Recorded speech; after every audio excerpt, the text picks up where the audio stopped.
De manera, hermanos, que como recordatorio quiero decirles que Dios, al planear nuestra redención, no solo nos escogió en la eternidad pasada, sino que también envió al Señor Jesucristo para llevarla a cabo, ¿cierto?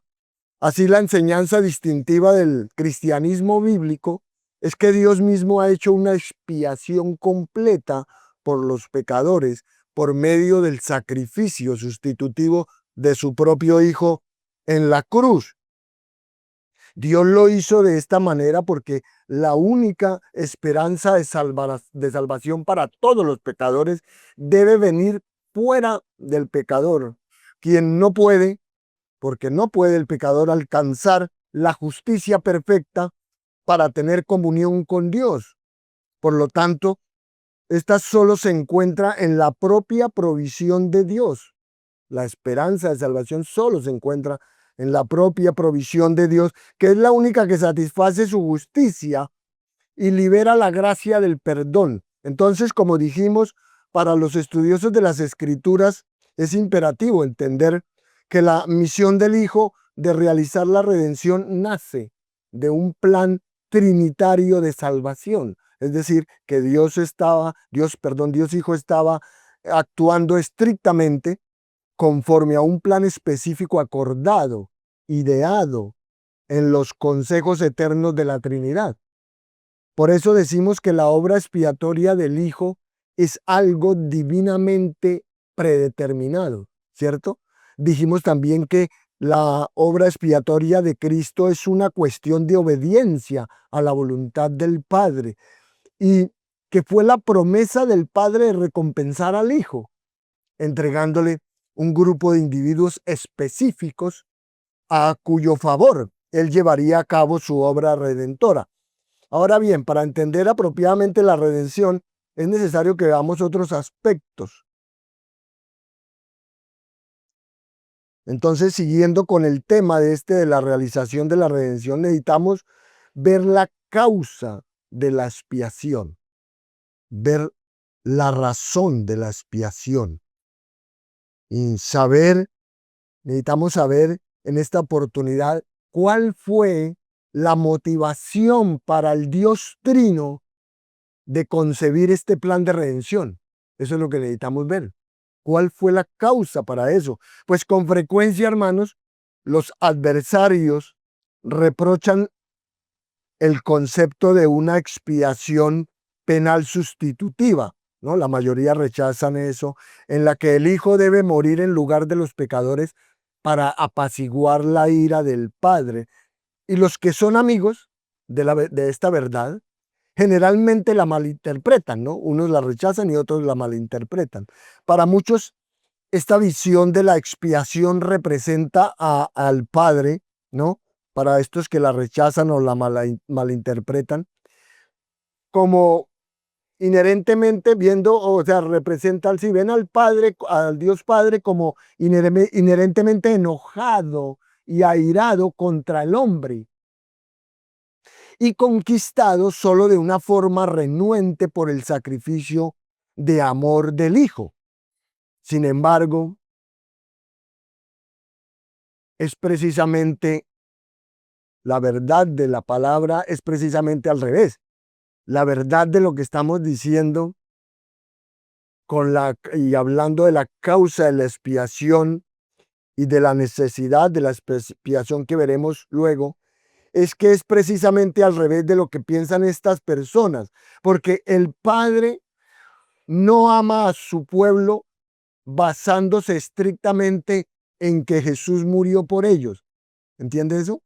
Dios no ama a su pueblo basado estrictamente en que Jesús murió por ellos, sino que es lo contrario, es que Jesús murió por su pueblo porque el Padre los amó. Jesús murió por su pueblo porque el Padre los amó. Amén.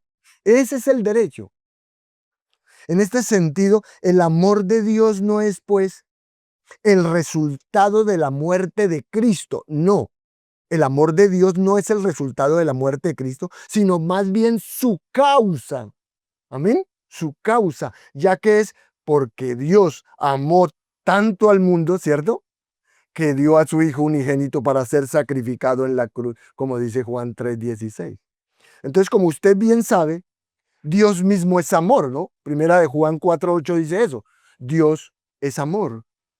Y el que Él enviara al Hijo para que fuera la propiciación por los pecados del hombre es la consecuencia, es la expresión y es la demostración del amor de Dios a su pueblo. Amén. En otras palabras, el plan de redención nace del beneplácito del amor electivo, gratuito y soberano del Padre. Nace de ahí, Efesios 1:4 al 5, Efesios 1:9. Entonces, porque el Señor se encariñó y eligió a su pueblo, porque el Señor se encariñó y eligió a su pueblo, es que decretó, ordenó efectuar su redención por medio de la obra expiatoria de Cristo. Amén.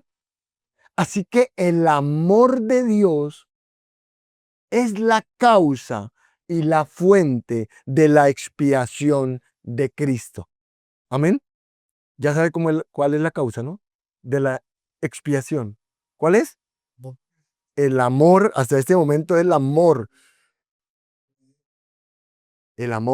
de Dios, es la causa y la fuente de la expiación de Cristo. Pero además de su amor, hermanos, la justicia de Dios también obliga, en un sentido real, la expiación de Cristo. La justicia de Dios también lo obliga. De manera que una vez el Dios Trino hubo decretado en su amor reconciliar consigo aquello a los que había escogido, fue necesario que determinara llevar a cabo esto de un modo que fuera coherente con su justicia. Pues por culpa del pecado, la humanidad es culpable de quebrantar la ley de Dios. Ha provocado su justa ira y por consiguiente está separada de Él, ¿cierto? Entonces, aunque el amor de Dios lo motiva para salvar y perdonar, ¿cierto? El pecado del hombre no puede pasarse sencillamente por alto, ¿cierto? Le repito, aunque el amor de Dios lo motiva para salvar y perdonar, el pecado del hombre no puede pasarse sencillamente por alto, ¿no? No, Dios no puede hacer eso, hermanos. Y para que Dios reconcilie consigo a esos pecadores culpables, debe pasar tres cosas. El pecado debe ser castigado.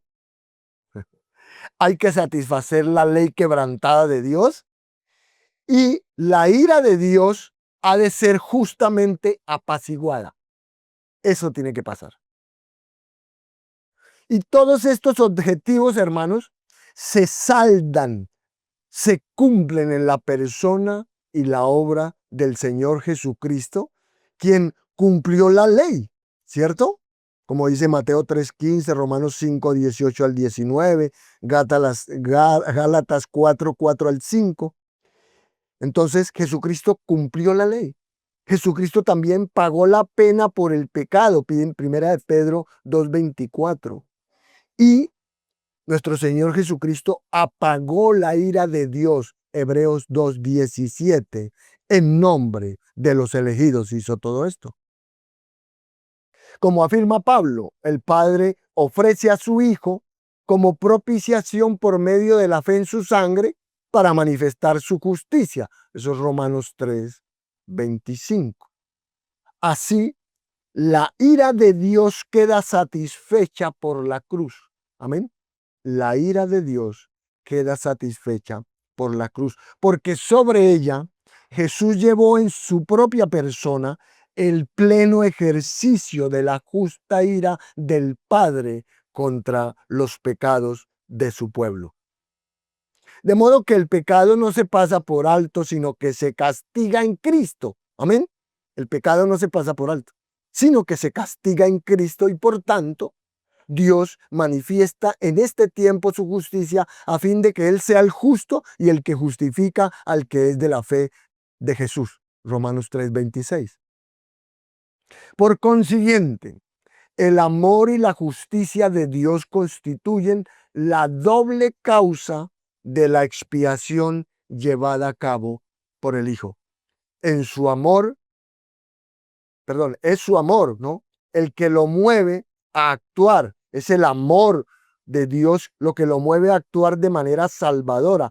Y es su justicia la que asegura de que Él efectúe la salvación de un modo coherente con su santidad. ¿Eh? Y ninguna de las dos cosas puede pasarse por alto. Porque no enfatizar el amor de Dios, no enfatizar el amor de Dios como la motivación para la salvación, reduce la expiación a una transacción impersonal, o peor aún, a un despliegue arbitrario de revanchismo y de odio, ¿cierto? Por eso es que algunos la malinterpretan. Sin embargo, no hacer hincapié, ¿cierto? No hacer hincapié en la justicia de Dios como aquello que guía y obliga su amor, oscurece la plenitud de su carácter y reduce la relevancia de la cruz a algo inteligible, porque la propiciación, la satisfacción de la justa ira, es el pináculo de la expresión del amor de Dios, como dice primera carta de Juan 4:10. Como bien se ha afirmado, si embotamos los bordes afilados de la cruz, oiga bien esta frase, si embotamos los bordes afilados de la cruz, apagamos el reluciente diamante del amor de Dios. Qué maravillosa frase, ¿no? Ahora analicemos un segundo aspecto de la redención. Entonces, ya queda claro la causa de la expiación. Ahora pasamos a la necesidad de la expiación. Amados, la libertad del beneplácito de Dios por salvar a los pecadores ha llevado a muchos a suscitar la pregunta de la necesidad de la expiación de Cristo. ¿Fue necesario la expiación de Cristo? En otras palabras, ¿habría sido posible que Dios llevara a cabo la salvación para su pueblo de cualquier otra forma o estaba sujeto a hacerlo por medio de la muerte sustitutiva de su Hijo? ¿Qué piensan ustedes? ¿Podía Dios haberse limitado a ejercer su inagotable poder para destruir el pecado de otra manera? ¿Qué creen? ¿Podía Él, en virtud de su infinita autoridad, haber declarado a su pueblo salvo mediante un simple fiat divino? O sea, decretar simplemente salvo todos y ya, como piensan algunos. ¿O hay algo inherente a la persona y la obra de Cristo que hace que la cruz no sea meramente la única forma real de salvación, sino también la única posible? Eso es lo que vamos a contestar, hermano. Y aunque los estudiosos de las Escrituras, hermanos, miren, han respondido a estas preguntas de numerosas maneras, solo vamos a ocuparnos tan solo de las dos opiniones más populares y de mayor fuerza, ¿verdad? En cuanto a ellas, varios de los maestros, varios de los maestros de la iglesia, como Atanasio y Agustín, ¿no? Ustedes saben. Eh, También varios teólogos medievales como Tomás de Aquino y varios de los primeros reformadores como Juan Calvino propugnaron o defendieron lo que se conoce como la opinión de la necesidad hipotética de la expiación. Ellos tenían esa postura, la opinión de la necesidad hipotética de la expiación. Este criterio enseña que basándose en la libertad soberana de Dios, para quien nada es imposible, ¿verdad? Porque para Dios nada es imposible. Ellos basándose en esa libertad soberana de Dios, Él podría haber elegido salvar a su pueblo por otro medio distinto a la expiación vicaria de Cristo, según ellos, los que le nombré. Cristo hubiese podido salvar por otro medio a los pecadores, aunque porque Él tiene su libertad soberana, porque para Él nada es imposible, en fin, todo esto. Aunque Él ha decretado en última instancia salvar mediante el derramamiento de la sangre de Cristo, no hay nada inherente o propio en la naturaleza de Dios, ni en la naturaleza del perdón, que lo haga absolutamente necesario, dicen ellos. Por el contrario, entonces aquí está la otra parte. Ellos dicen que mirando la soberanía de Dios, el poder de Dios, él hubiera podido hacerlo de otra manera distinta, ¿no? Por eso ellos hablan de una necesidad hipotética, ¿no?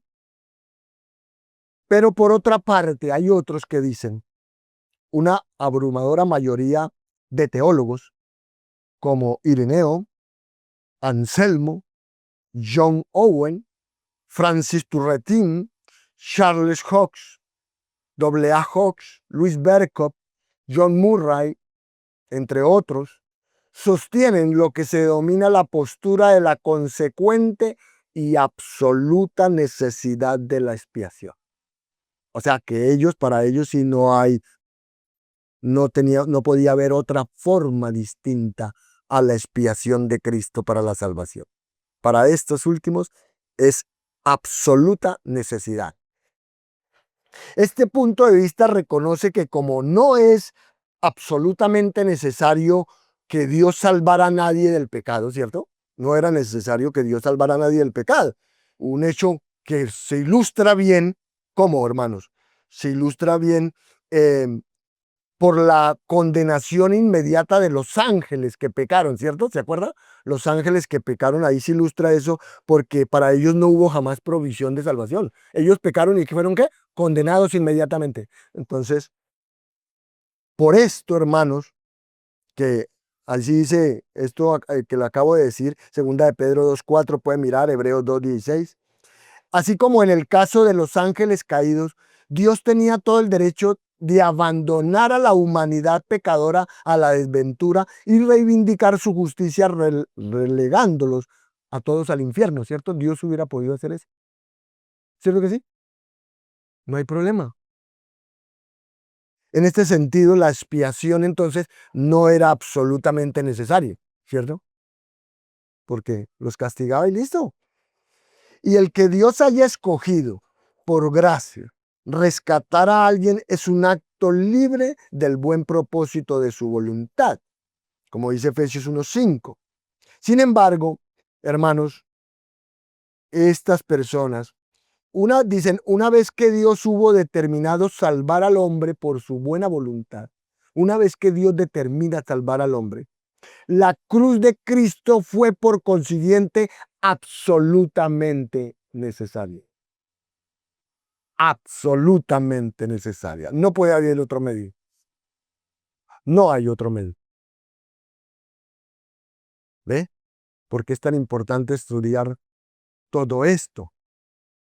Murray lo explica diciendo, en resumidas cuentas, aunque Dios no tenía la inherente obligación de salvar a nadie, sin embargo, debido a que la salvación había sido ya propuesta, es necesario concretarla por medio de una satisfacción que solo podía ser alcanzada por medio del sacrificio sustitutivo y de la redención adquirida con sangre. Amén. Bien. Y las escrituras, hermanos, justifican claramente esta última opinión que les estoy enseñando aquí, ya que hablan con frecuencia, las escrituras hablan con frecuencia de la necesidad de la cruz de Cristo. En Hebreos 2:10, el autor declara que fue adecuado, es decir, fue coherente con la naturaleza de Dios, con el pecado y la salvación, que el Padre al llevar a muchos hijos a la gloria, perfeccionara a Cristo por medio de aflicciones. Y unos cuantos versículos después añade que no solo fue apropiado, sino también necesario. Jesús debía ser en todo semejante a sus hermanos para venir a ser misericordioso y fiel sumo sacerdote en lo que a Dios se refiere para expiar los pecados del pueblo. ya que el hombre no podría haber sido salvado por los sacrificios levíticos, ¿cierto? Por la sangre de toros y de machos cabríos, no se podía expiar los pecados del pueblo. Entonces, no podía esto quitar el pecado. En su lugar, fue necesario que las figuras de las cosas celestiales fuesen purificadas así, pero las cosas celestiales mismas con mejores sacrificios que estos, como dice Hebreos 9:23. Entonces, debido al estándar de la santidad de Dios, debido a la santidad de Dios, del estándar de la santidad de Dios, ¿qué es cuál? ¿Cuál es el estándar de la santidad de Dios? Perfección, perfección. Y debido al estándar de esa perfección de la santidad de Dios, nadie que carezca de la justicia perfecta puede tener comunión alguna con Dios. Sin embargo, el hombre no podía alcanzar su propia justicia mediante el cumplimiento de los dictados de la ley de Dios, porque no se había dado ley alguna que fuera capaz de dar vida, ¿cierto? Como dice Gálatas 3:21. La ley no fue hecha para salvar, la ley fue puesta para condenar, para mostrarnos el pecado. De ahí que la ley nos salva. Amén. Y entonces más bien en lugar de eso, en vez de ello, la ley solo sirvió como nuestro ayo, dice Gálatas, ¿cierto? Y ayo es tutor o guía. La ley sirvió como nuestro tutor o guía para conducirnos a Cristo, para llevarnos a Cristo, cuya justicia se acredita como don por medio de la fe en su obra expiatoria. Eso usted lo puede encontrar en Gálatas 3:22-27. Además, el Señor Jesús mismo deja claro que de no haber amado Dios al mundo, si Dios no envía a su único Hijo para ser levantado como sacrificio por el pecado, toda la humanidad habría perecido en sus pecados. Amén. Juan 3:14-16 y Números 21, 6-9. Finalmente, entonces, en conclusión, el amor y la justicia de Dios que causan la expiación, el amor y la justicia de Dios que causan la expiación, son también la razón de su necesidad. Amén. Son también la razón de su necesidad.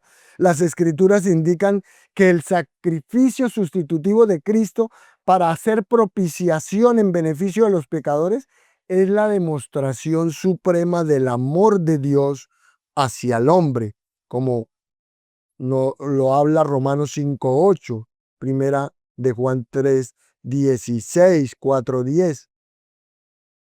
La magnitud del amor de Dios se manifiesta mediante el extraordinario precio que Él está dispuesto a asumir con el fin de efectuar nuestro rescate, ¿cierto?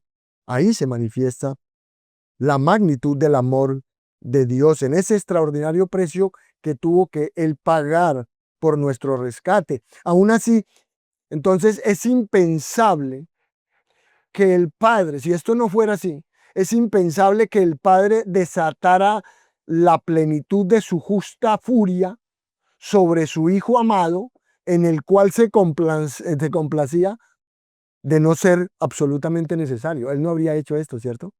Dios no hubiera castigado de esa manera a su propio Hijo, su único Hijo, si esto no hubiera sido absolutamente necesario. ¿Lo entiende? De no ser este el precio, el único,